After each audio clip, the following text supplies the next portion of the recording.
अफसोस ना हो, बल्कि शान से ये कहते जाएं कि लहद में इश्क़ रुखे शह का दाग लेके चले, अंधेरी रात सुनी थी चराग लेके चले। अपनी जिंदगी को अल्लाह और उसके रसूल की मर्जी के मुताबिक गुजारने की कोशिश की जाए। आज चूंकि ताजदार बगदाद के हवाले से इस अजीम महफिल को सजाया गया, मैं बहुत ज्यादा वक्त आपका नहीं लूंगा। ए बेटे जरा थोड़ा सा खामोश हो जाओ, अल्लाह आपके माँ बाप को सलामत रखे। मैं आपको डांट नहीं सकता इसलिए कि शरारत ना हो तो फिर बचपने में मजा नहीं आता। ये बचपना भी बड़ा खूबसूरत पल होता है, ये गुजर जाएगा तब एहसास होगा। बस थोड़ी देर, अल्लाह आपको सलामत रख के। बड़े अच्छे बच्चे हैं आप, बहुत गौर से मेरी बात सुनना बेटे, ये आपके भी काम आएगी। आज चूंकि ताजदार बगदाद के हवाले से महफिल सजी है, सिर्फ एक बात आपके गोश गुजार करना चाहता हूं। सरकारे गौसे पाक रज़ी अल्लाह ताला जिस आंगन में आंख खोलते हैं, उस आंगन के दो माली हैं, एक मां और एक बाप। तकवे में दोनों लाजवाब है। न हजरत अबू साले जंगी दोस्त रहमतुल्लाहि ताला अलैहि के तकवे का कोई गुमान कर सकता है कि कितना आला था, और ना ही आपकी वालदा की पारसाई के बारे में मुकम्मल तौर पर बयान किया जा सकता है। बस इतना समझ लीजिए कि खातूने जन्नत की चलती फिरती तस्वीर गौसे पाक की अम्मी की जात में नजर आया करती थी। और आपके वालिद गिरामी ऐसे पाए के परहेजगार, आपने कई बार सुना होगा कि एक सेब उठा के दरिया से खाया था, लेकिन दिल ने उसे कबूल करने से इनकार किया था। फिर उसकी माफी के लिए सफर किया और बरसहा बरस तक उसकी माफी के रास्ते तलाश करते रहे। आज हैरत की बात यह है कि ताजदार बगदाद के नारे भी हम खूब लगाते हैं। 11वीं के जर्दे खाते खाते हमारे दांत टूट गए, लेकिन जिंदगी कैसे गुजारनी चाहिए ये आज तक समझ में नहीं आई। सरकारे गौसे पाक के वालिद तो एक बहता हुआ सेब उठा लेते तो उसकी माफी के लिए परेशान हो जाते। यहां लोग खेत के खेत काट लेते हैं, ख्याल तक नहीं आता। बुरा ना मानिएगा, रमजान के फौरन बाद बकरे खरीदे जाते। बाबा के बकरा ईद आ रही है, थोड़े महंगे करके बेचने। जिनका घर गांव के बाहर होता उनकी तो चांदी कट जाती है। रात को खोल दिए, पूरे इलाके का बरसिंग खा खा के घूम आते। सुबह बांध दिए, खेत वाला जाके कहता ये क्या हुआ? कहते हमारे तो बंदे पड़े, हमने तो खोले ही नहीं। पूरे पूरे बकरे हम चोरी की चारे से पाल लेते हैं और फिर कहते हैं देखो मेरे बकरे के आंख में मोहम्मद लिखा हुआ है। फिर रेट बढ़ाए जाते हैं। डरे अल्लाह से, अगर तुमने चलते फिरते किसी की खेत के धान की बाल का एक दाना तोड़ लिया और उसको मुंह में रख के तुमने चबाया, करते ना, मुंह में धान का दाना रखा, दांत से उसको खोला, चावल अंदर और छिलका छिलका छिलका बाहर। अगर धान की मैंड पे चलो हजरत, पूरे धोरे के धोरे साफ है। ऐसे हाथ मारता यूं, 2-3 दाने खाए, बाकी यूं।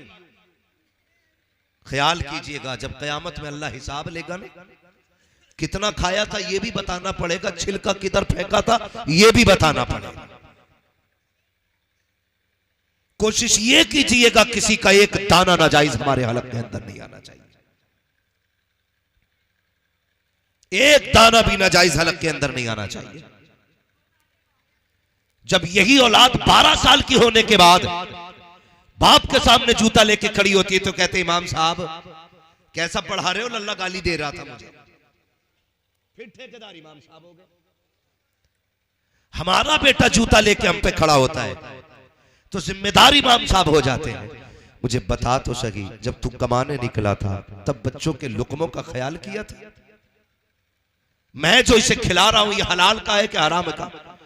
जब कंधे पे फावड़ा रख के तू खेत में खुदाई कर रहा था और दूसरे की मैंड काट रहा था, तब तुझे बच्चों के शऊर का ख्याल क्यों नहीं आया? तब क्यों नहीं सोचा किसी की मैंड काटने के बाद इसके अंदर अगर 4 बालें निकल आई और ये नाज में मिल करके मेरे बच्चों के हलक के अंदर जाएगी तो बच्चों की जिंदगी क्या बनेगी? तुझे उस वक्त सोचना चाहिए था कि बच्चों को कौन से लुकमे खिलाने के। जब तू दुकान पर बैठ करके 1 किलो की जगह 900 ग्राम तोलता है, तुझे उस वक्त बच्चों की जिंदगी याद क्यों नहीं आती है? जब तू कपड़े की दुकान पर बैठने के बाद 70 लाइट लगा करके लोगों को अंधा करके कपड़ा बेचता है, तब तुझे बच्चों का फ्यूचर दिखाई क्यों नहीं देता है? जब तू अपने की बच्चों को हराम की रोजी ला करके खिलाता है, तब तुझे बच्चे याद क्यों नहीं आते हैं? सुन, अपना मौलवी की तालीम से सुधरेगा ना ये तावीज से सुधरेगा। इसको सुधारना था, मजदूरी करके लाता, पसीना बहा के लाता, मगर खुदा की कसम हलाल का लुकमा लाता, हराम का दाना ना लाता। बच्चे तावीजों से नहीं बल्कि बाप की हलाल कमाई से समरा करते। नारे तकबीर, नारे रिसालत, मसलके आला हजरत उलमाए अहले सुन्नत मुफ्ती हम्माद रजा साहिब मुरादाबादी। नारे तकबीर, नारे रिसालत। आदत डालो हलाल की। खबरदार याद रखना, एक लुकमा हलक से हराम का नहीं उतरना चाहिए। एक लुकमा भी, अगर एक लुकमा हराम का हलक से उतर गया तो पूरे खून में गड़बड़ी कर देगा जाकर के। सबसे पहला काम ये करना है अपने बच्चों को हलाल के टुकड़े खिलाने। कैसे? हलाल के। एक बात और बता दूं, इलाके की बात है और माहौल भी ऐसा देखा है हम लोगों ने। कभी कभी धान काटने की बारी आती है ना, तो कभी पुलों पे धान कटते हैं तो जहां से उठाने होते हैं ना बंदे को, उधर बड़ा बांध देता है, जो मालिक के होते हैं उधर छोटे बांध देता है। फिर मालिक कहता भाई गिन तेरे कितने हो गए? कहा 70। तो 70 पूलियां बड़ी बड़ी ला रहा उठा के ना, ये चालाकी नहीं है, ये 420 ही है। और आपको क्या लगता है किलो 2 किलो तूने बढ़ा लिया तो इससे तेरी नस्लों के गुजारे हो जाएंगे? नस्लों के गुजारे हो जाएंगे? एक थोड़ा अल्लाह कमर में निकालता है, 15 लाख एक झटके में चले जाते हैं। हलाल के लुक़मे कमा के लाओ, इंशाअल्लाह 5 रुपए की पुड़िया से काम चल जाएगा। ये ख्याल कीजिएगा, किसी को धोखा न दीजिएगा, धोखा न दीजिएगा। हालात देखो, हालात बाजार में जाते हैं, बाजार में बड़े बूढ़े तो जाते जाते बुजुर्गी आ गई, बच्चे भी जाते होंगे। कुछ लोगों का यही काम है, ठेले पे जाएंगे, एक मूंगफली उठाई मुंह में डाली, क्या रेट है? उसने कहा 120 के, महंगी है, आगे चले। अगले ठेले पे सिंगाड़े थे, पहले दाना निकोला, खाया, बोला क्या रेट? का 50 रुपए का, महंगा है। सुबह से शाम तक गधे की तरह बाजार में घूमता रहा, पेट भर गया, 1 रुपया नहीं दिया किसी का। फ्री फंड में हराम की खा के आ गया। बचो इन टुकड़ों से। और कभी भी अगर कोई बंदा मजदूरी करता तो शर्म ना करना, इसलिए कि मजदूरी शर्म की बात नहीं, मजदूरी इज्जत की बात है। ये नौजवान नस्ल है, अक्सर क्या कहते हैं, अब्बा छोड़ो ना मजदूरी करना, हमारी शान एटी होती है। क्या कर रहे हो? ये देखो उसने बिल्डिंग बनाई है, तुमसे आज तक छप्पर ना हटा। जरा जाके देख बिल्डिंग के नीचे कितने गरीबों का हक दबा है, कितने कमजोर लोगों के आंसू हैं, तब जाके बिल्डिंग खड़ी हुई है। तेरे बाप ने छप्पर इसलिए नहीं हटाया, इसने किसी के आंसू तेरे खाने में नहीं मिलाए, बल्कि अपने पसीने की हलाल के लुक़मे पूरी जिंदगी खिलाए। शर्म मत किया करो बाप की मजदूरी पे। लोग ये कहते नहीं नहीं गैरत आती है, रिश्ता होने में रुकावटें आती हैं। हमारी कौम भी कितनी अच्छी है, अगर कोई अधिकारी हो रिश्वत और ब्याज लेता हो तो फटाक से रिश्ता